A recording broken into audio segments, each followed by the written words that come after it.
Think of the biological tools required to be a top predator.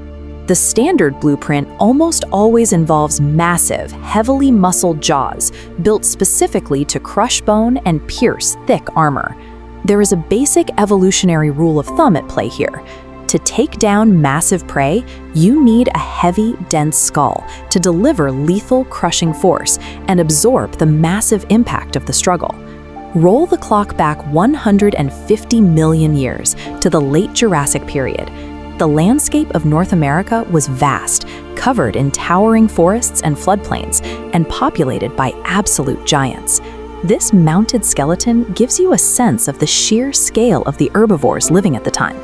These early sauropods were heavily armored, stretching high into the canopy and easily weighing dozens of tons.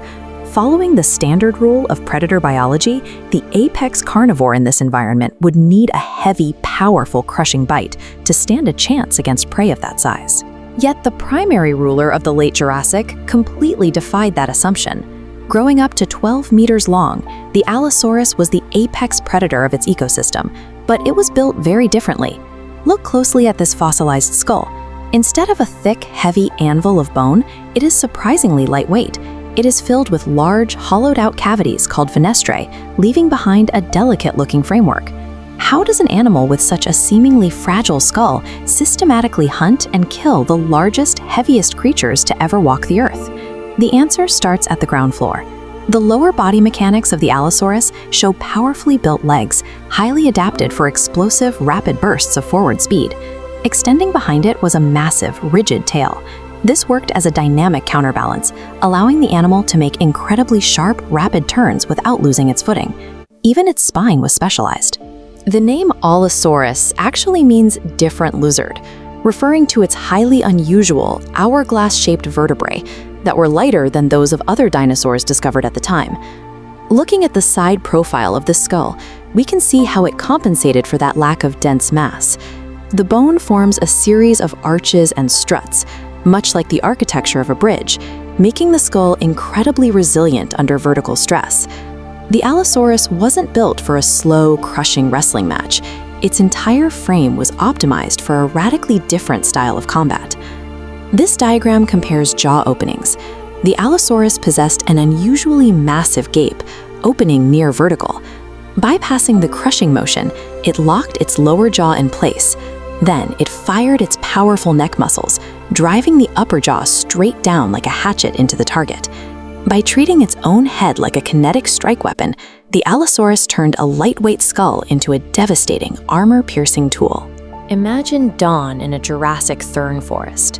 An Allosaurus locks onto its target, a young sauropod that drifted too far from the herd. It relies on ambush. Utilizing that burst speed, it closes the gap in seconds, giving the heavy, cumbersome prey almost no time to react.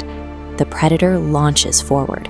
The jaw opens, the neck snaps down, and the hatchet strike lands, inflicting massive trauma to rapidly bleed the animal. Taking down the adults, animals weighing tens of thousands of pounds, required speed, but it also required extreme patience and exhausting the prey over miles of terrain.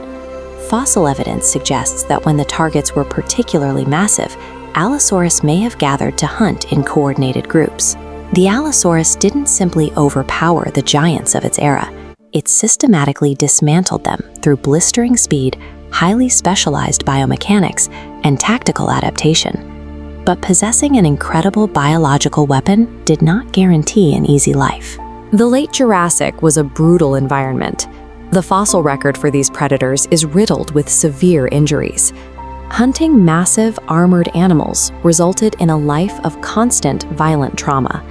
The margins for survival were incredibly thin. Fierce competition for territory meant that a single failed hunt, a severe infection, or a broken bone often led directly to starvation.